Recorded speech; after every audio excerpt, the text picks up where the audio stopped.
যদি আপনি সৌমিক অধিকারীকে সাপোর্ট করেন তাহলে এই ভিডিওটা আপনারই জন্য, পুরোটা দেখুন। প্রথমেই বলি, আমি কোনো পলিটিক্যাল পার্টির চটিচাটা নই, কারণ এখন নিজের ওপিনিয়ন রাখলে বা মেজরিটির সাথে যদি আমি না যাই তাহলেই আমাকে চটিচাটা বলা হবে বা আমাকেও জিজ্ঞেস করা হতেই পারে যে তোমাকে কত টাকা দিয়েছে। আগের ভিডিওতে কিছু মানুষ কমেন্ট করেছে, কমেন্টগুলো দেখে আমার মনে হচ্ছে তাদের রিপ্লাই করতে, বাট আমি তো সব ধরে ধরে রিপ্লাই করতে পারবো না, তো আমি এই ভিডিওটা বানাচ্ছি। তার মধ্যে একটা কমেন্ট এরকম ছিল যে আপনি তো এত কথা বলছেন, আপনি কি জানেন আসলে কি হয়েছিল? যদি 20 ঘন্টা একটা মেয়েকে তার বাড়িতে আটকে রাখা হয় আর 20 ঘন্টা ধরে তাকে রেপ করা হয়, তাহলে কি সেই মেয়েটা বেঁচে থাকতে পারে? তা তো বাঁচার কথা নয়। যে আরজি করের কেসের বিচার আমরা এখনো পাইনি, তবে এই কেসটার বিচার এত তাড়াতাড়ি কীভাবে তার দম আছে যে সে এরকম একটা ভিডিও বানিয়েছে পলিটিক্যাল পার্টির এগেনস্টে, যেখানে সে নির্যাতিতা মেয়ের পাশে দাঁড়িয়েছে, যেখানে সে পাবলিক সাফারিং তুলে ধরেছে। আমি তাদেরকে কিছু কথা বলবো। হ্যাঁ, তার দম আছে যে সে ভিডিওটা বানিয়েছে, কিন্তু সে ভিডিওটা বানায় টাকার বিনিময়ে। এটা তার কাজ। শুধুমাত্র একটা ভিডিও বানিয়েছে পলিটিক্যাল পার্টির এগেনস্টে, এই জন্য সে এখন হিরো, তাও আবার টাকার বিনিময়ে। আরজি করের বিচার হয়নি, এখন এত তাড়াতাড়ি কী করে বিচার সম্ভব? আপনার প্রবলেমটা কী? সে আরজি করের বিচার হয়নি এটাতে প্রবলেম, নাকি এখন বিচার হচ্ছে এটাতে প্রবলেম? এখন তদন্ত চলছে, অনেক কিছু উঠে আসবে, কিন্তু দুঃখের বিষয় হলো তখনও আপনারা মানবেন না যে এটা সত্যি, তখনও আপনারা বলবেন টাকা খাইয়েছে। অনেকে আবার এটা বলেছে যে মেয়েটা চিট করেছে, সেটা কি তুমি জানো না? তুমি কি পুরো ভিডিওটা দেখোনি তার বাবা মায়ের? যে সে চিট করেছে তাই জন্য তাকে মেরেছে।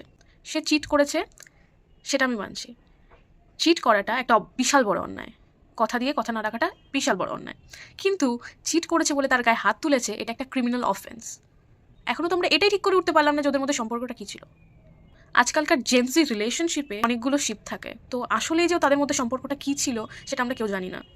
আপনার গার্লফ্রেন্ড আপনাকে চিট করলে আপনি তাকে ধরে পেটাবেন, এমনই পেটাবেন তার কালশিটে পড়ে যাবে।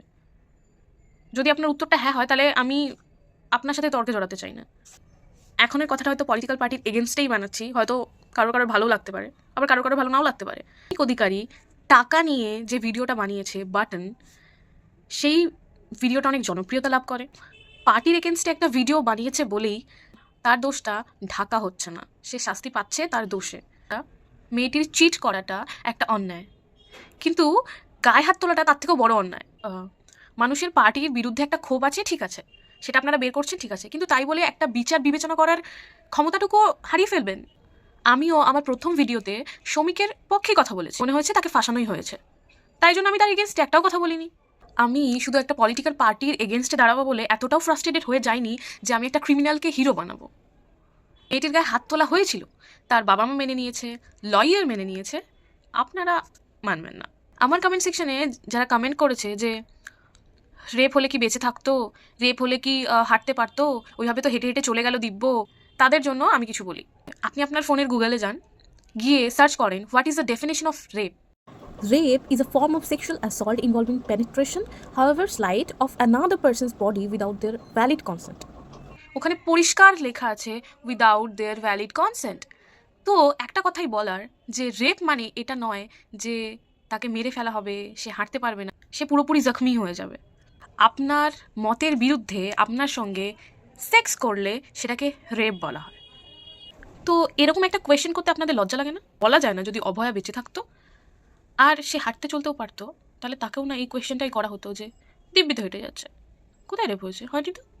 যে সকল রেপিস্টরা ঘুরে বেড়াচ্ছে আরও নেক্সট প্ল্যান করছে, তাদেরকে একটা মেসেজ দেওয়ার আছে, রেপ করার আগে পাবলিক খাবে এরকম একটা ভিডিও বানিয়ে দাও, তুমি হিরো হয়ে যাবে, দেন তুমি রেপ করলেও কোনো ব্যাপার না, লয়ার কেন, সোশ্যাল মিডিয়াতেই তোমার বিচার হয়ে যাবে। সেই সব মেয়েদের এতটা অসহায় ভাবছি যে এই সিচুয়েশানে দাঁড়িয়ে যখন জানা গেল যে তার গায়ে হাত তোলা হয়েছে, এমনভাবে হাত তোলা হয়েছে যে তার চোখের নিচে কালশিটে, চারিদিকে কালশিটে, গলায় কালশিটে, ঘাড়ে কালশিটে, তার বাবা মাও স্বীকার করে নিল হ্যাঁ তার গায়ে হাত তোলা হয়েছে, তবুও মেয়েরা তার পাশে দাঁড়াচ্ছে না, এটা বলে যে সে তো চিট করেছিল। আচ্ছা, চিট করেছে বলে গায়ে হাত তুলে এইভাবে ফিজিক্যাল ভায়োলেন্স কি করা উচিত? আমাকে অনেকেই কমেন্ট করেছে নেগেটিভ পজিটিভ, যারা অ্যাকচুয়ালি বুঝেছে যে আমাদের দুই দিকটাই ভাবা উচিত, একদিক ভাবা উচিত নয়, তারা নিজের কোয়েশ্চেনটাও করেছে। তাদেরকে বলি যে হ্যাঁ দুই দিকটা দেখুন, তারপর কোয়েশ্চেন করুন, কিন্তু একেবারেই বায়াসড হবেন না, দুই দিক বিচার করুন, তারপর আপনি আপনার কোয়েশ্চেন করুন। আপনার নিজের ওপিনিয়ন থাকতেই পারে, কিন্তু বায়াসড হয়ে কোয়েশ্চেন করলে সেটা বোঝা যায়। তো বায়াসড হবেন না, দুই দিক ভাবুন, দেখুন, তারপর কোয়েশ্চেন করুন। রেপ হয়েছে কি হয়নি সেটা তুমিও জানো না, আমিও জানি না, তো অপেক্ষা করো, জানতে পারবো, তারপর আবার না হয় কথা হবে। যদি শ্রমিক ঠিক হয়, সে রেপ করে না থাকে, তাহলে তো ভালো জিনিস, কিন্তু গায়ে হাত তোলাটাও একটা অপরাধ। তো আমি শমিকের পক্ষে তো কথা বলতে পারবো না।